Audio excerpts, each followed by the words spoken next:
साथियों, 10 मिनट का ये सत्र है। हालांकि 45 मिनट का लिटरेचर का पूरा सत्र था, लेकिन समय की बाध्यता है तो हमें 10 मिनट में इसको पूरा करना है।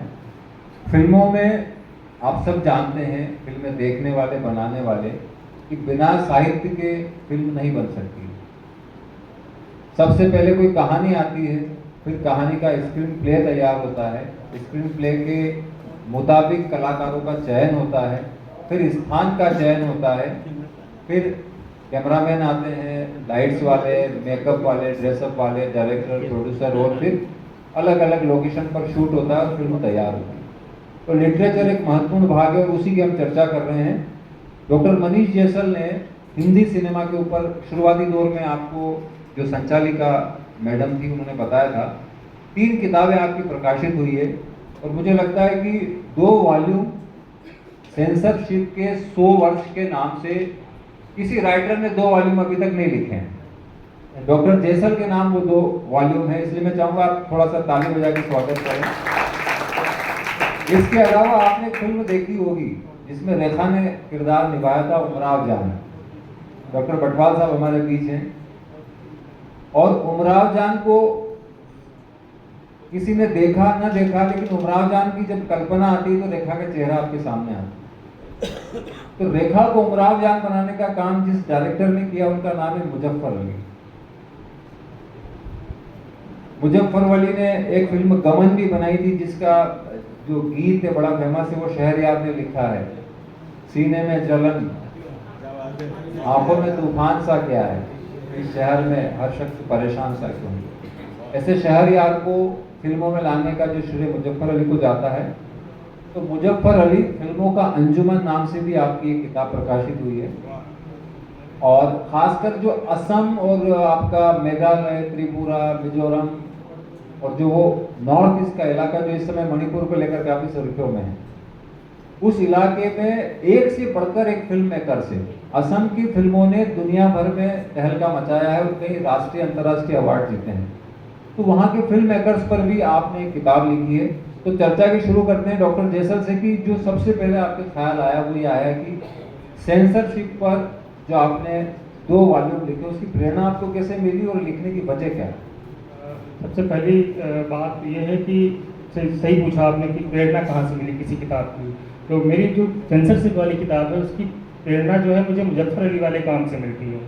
मुजफ्फर अली साहब, आज हम जानते हैं कि वो पूरी दुनिया में एक ऐसे इकलौते फिल्म मेकर हैं जो अपनी संस्कृति के साथ सिनेमा बना रहे हैं। संस्कृति को लोग भूल रहे हैं, सभ्यता को भूल जा रहे हैं। वो सिर्फ मनोरंजन की दृष्टि से फिल्मों को निर्माण करके पैसा कमाते हैं। मुजफ्फर अली साहब ऐसा नहीं करते। उन्होंने अपनी फिल्म अंजुमन बनाई 1983 में, 83 या 86, मुझे एकदम एग्जैक्ट डेट नहीं याद है, 83 या 86 में अंजुमन बनाते हैं, और वो चिकन कारीगरों की समस्या को लेकर के फिल्म है। अब चिकन कारीगर, जैसे मैंने सुबह के लेक्चर में भी बताया कि किसी भी व्यक्ति की गरिमा और किसी व्यक्ति का अपना जो समानता का अधिकार है, वो सारी चीज़ें मुजफ्फर अली साहब अपनी फिल्मों में रखते थे। तो वो अंजुमन में चिकन कारीगरों की जो व्यथा थी उसको उन्होंने पूरी फिल्म में दिखाया। और फिल्म कहती है कि आप जो सुपरवाइजर होते हैं किसी काम को, जो आप लोग जानते हैं कि जब कोई चिकन कारीगर जैसे और जो हथकरघा उद्योग हैं, उनमें मेन कारीगर जो होता है, जो मजदूर होते हैं, उनको कम पैसे मिलते हैं।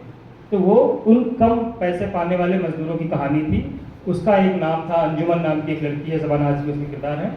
तो वो फिल्म जब मैं मुजफ्फर अली साहब को पढ़ रहा था, समझ रहा था, उनसे बातचीत कर रहा था, तो वो बताते हैं कि यार ये फिल्म तो मेरी रिलीज़ नहीं हो पाई, दंगे हो गए थे, लोगों ने बैन करा दी थी, लोगों ने रिलीज़ नहीं होने दिया।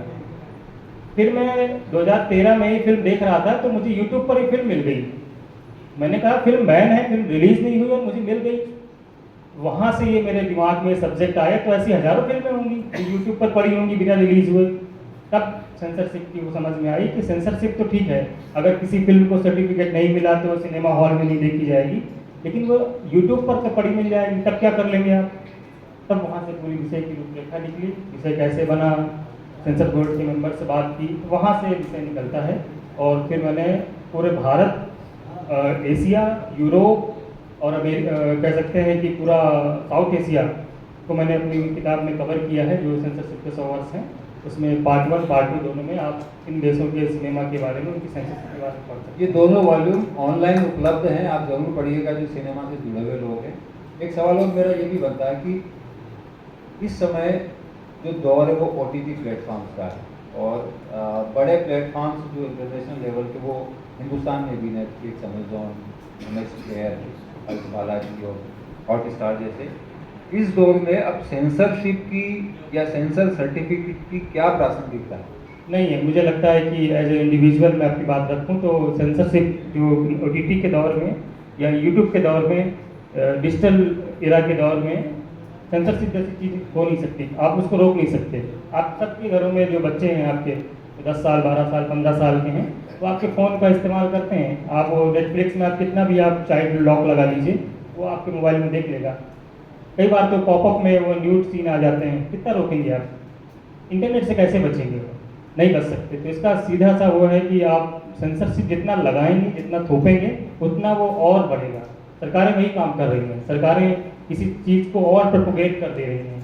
आप फिल्म देखिए, जो थोड़ी बहुत कंट्रोवर्सी हो जाती है वो फिल्म और आगे बढ़ जाती है। बहुत सारी पद्मावत जैसी फिल्में आप देखिए जिसमें बात कुछ और थी, लेकिन बाद में उसको कहीं और ला के मेकर्स पर ये एलिगेशंस लगते हैं कि वो खुद पब्लिसिटी को PR के जरिए ऐसा प्रमोट करते हैं कि विवाद हो। कई बार ऐसा होता है कि फिल्म निर्माता खुद ही कर देते हैं, लेकिन कई बार वो असल में जो फिल्म मेकर, कटहल एक फिल्म थी, आप सबने देखी होगी, MP की कहानी है वो, अशोक मिश्रा जी और उनका बेटा संवर्धन मिश्रा उसके डायरेक्टर। मैं पिछले महीने मिला उनसे, तो मैंने पूछा कि वो बोले कि बसौड़ समाज की वो लड़की की कहानी है। आपने अगर OTT पर देखी होगी, देखिएगा, कटहल नाम की एक फिल्म है। तो वो बसौड़ समाज है, जो आदिवासी समाज है, वो उस समुदाय की वो लड़की की कहानी है। तो मैंने पूछा उससे यही सवाल कि आपको कभी तकलीफ नहीं हुई? बोले नहीं, बाद में फिल्म चलने लगी तो लोगों ने देखा कि नहीं, बसौड़ समुदाय की कहानी है, तो आप बसौड़ों की आप जो है बेइज्जती कर रहे हैं।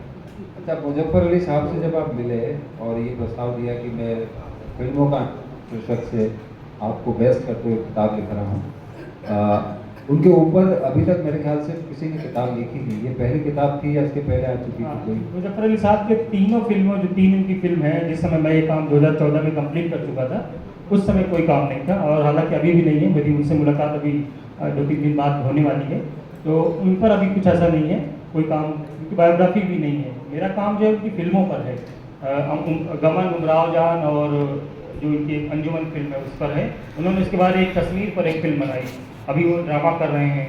तो उनका काम बहुत बृहद है और 1-2 साल में समेटना मेरे लिए तो बड़ा मुश्किल है, क्योंकि मैं एक बहुत छोटा स्कॉलर हूँ अभी इसको समझने। मुजफ्फर अली साहब की एक फिल्म है जान निसार के नाम से। अगर आपको चलते हुए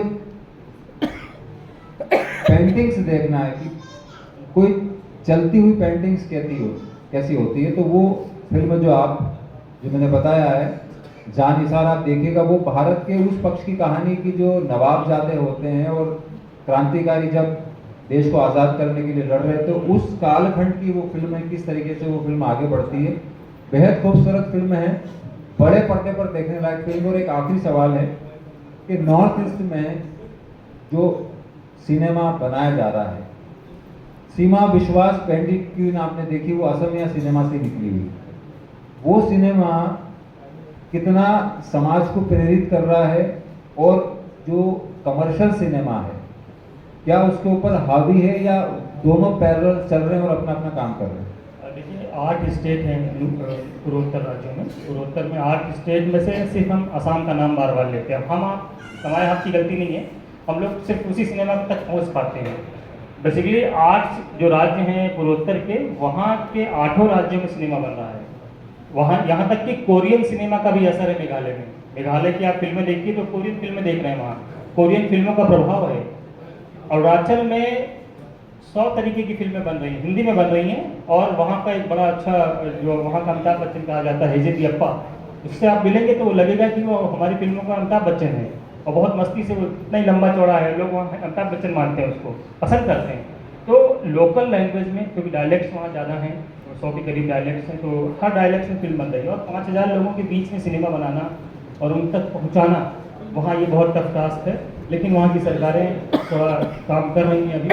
जो हमने मेरी किताब जो ये है, इसके मैंने सजेशन दिए थे, उस सजेशंस को भी माना है उनकी सरकार ने। आसाम में तो ऑलरेडी है वो चीज़ें कि फिल्म को सब्सिडी मिलेगी फिल्म मेकिंग को। अरुणाचल में कम है, लेकिन धीरे धीरे मुझे लगता है कि जब वहाँ की फिल्में जब विदेश में चली जाती हैं, कोई अवार्ड जीत जाती हैं, तब हमको पता चलता है कि हाँ यार ये फिल्म बहुत अच्छी होती है। नेटफ्लिक्स में एक फिल्म मैंने 2020-21 में देखी थी, उनाता नाम की एक फिल्म है, मेघालय की फिल्म है वो। उनाता फिल्म ऐसी फिल्म है सर कि वो आप देखेंगे तो आपको लगेगा कि इसका कॉन्सेप्ट हो ही नहीं सकता, ये एकदम हिंदी सिनेमा को एकदम से अलग तरीके से लेकर आ रही है। हर रेप पीड़ित लड़की को आपने सिनेमा में, हिंदी सिनेमा में अंधेरे में जाके देखा होगा कि वो ब्लैक कलर यूज़ करते हैं, वो अंधेरे में लड़की चली जाएगी, उसके साथ घटना घटती है, या उसको गायब कर देंगे, उसको दिखाएंगे नहीं। मुझे एक लौती फिल्म दिखती है वो कि वो खुले आसमान में जाती है वो लड़की, क्योंकि उसकी गलती नहीं है, किसी रेप पीड़िता की गलती, उसकी गलती नहीं है, उस समाज की गलती, जिस समाज का वो खुले आसमान में घूम रहा, जो ठेकेदार होगा या किसी जाति विशेष का आदमी होगा, तो आप उस आदमी को ब्लैक में दिखाइए। उस औरत को आप बार बार ब्लैक में दिखाते हैं तो उसका शोषण हो रहा है और शोषण कार्य करता है। तो वो फिल्म मुझे बहुत पसंद आई और जो उसके डायरेक्टर से मिला तो उसने बहुत अप्रिशिएट किया मुझे। या आप ये सोच पा रहे हैं, आपने फिल्म को पकड़ा, ये मेरी अच्छी बात है। देखो, डॉक्टर जैसल ने जो सवाल उठाया, सिनेमा में रंगों का अपना महत्व है। जब स्क्रीन पर सीसी होता है, जिसको हम बोलते हैं कलर ग्रेडिंग जो हम करते हैं, हर रंग का अपना एक संकेत होता है। तो जैसा कि डॉक्टर जैसल बता रहे हैं कि रेप पीड़िता या जो महिला होती है, अक्सर समाज उसी को जो नकारात्मक नज़र से देखता है, लेकिन दरअसल जो दोषी होता है वो पर्दे के पीछे चला जाता है और वो बच जाता है। तो सिनेमा में उसको ही डार्क देना चाहिए। ये चीज़ आप लोग जो नए मेकर्स उसको ध्यान रखें। और ये जो किताब, तीसरी किताब है, पूर्वोत्तर राज्यों की सिने संस्कृति और राजनीति। क्योंकि चुनाव का अभी मौसम, इसलिए राजनीति की बात नहीं करेंगे, लेकिन सिनेमा और राजनीति का भी कुछ अभी ऐसा दौर आया है कि वो भी अब हस्तक्षेप करने लगी सिनेमा के अंदर। हालांकि सिनेमा स्वतंत्र था, लेकिन कुछ हो रहा है। खैर, ये चर्चा डॉक्टर जैसल के साथ हुई। हम कभी आधा घंटा चर्चा करना चाह रहे थे। अगले साल जो पूरे दिन का लिटरेचर सेशन होगा, उसमें हम सब लंबी बातें, लंबे इंटरव्यू, सारी चीज़ करेंगे। बहुत बहुत शुक्रिया डॉक्टर जैसल। थैंक यू को ये हमारी प्रेम भेंट है सीखा के लिए। ये सेंट्रल इंडिया फिल्म एसोसिएशन को एक स्पेसिमेन कॉपी दी गई है। जो भी साथी पढ़ना चाहते हैं, मैं श्री नरेंद्र जी त्रिवेदी जो यहाँ के कमेटी के पीआर हो, उनको सौंप रहा हूँ। उनसे आप प्राप्त करें और पढ़ें।